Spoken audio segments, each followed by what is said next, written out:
Our work is focused on the process of somatic evolution. The idea that it's sort of an interesting intersection in evolutionary biology where we know a lot about how the species evolve, and we know a lot about evolution of unicellular organisms like bacteria and yeast, but the intersection of these two is something we don't quite understand as well. And what I mean by that is, how do cells within our body evolve continuously throughout our lifetime? And how do they know to evolve together rather than separately?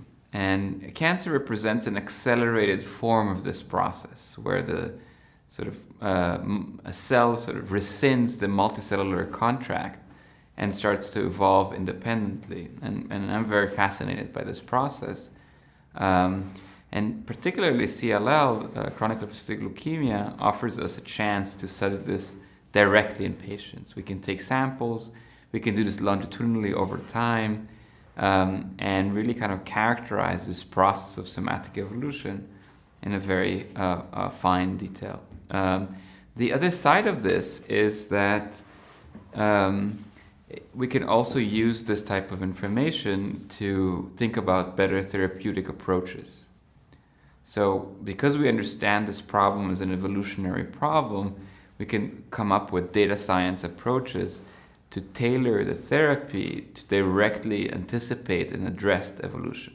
Evolution is one of the central challenges that we have today in terms of cancer therapy, because we see that despite the fact that we come up with good therapies, the cancer is able to evolve and adapt, and we need to start thinking about how to directly anticipate this evolutionary process. CLL is again a great place to look at those questions, because we start having multiple effective therapies, and it starts bringing up questions.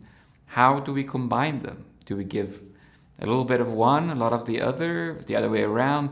What is sort of the quantitative framework that we can leverage, harness to help us make those kind of decisions?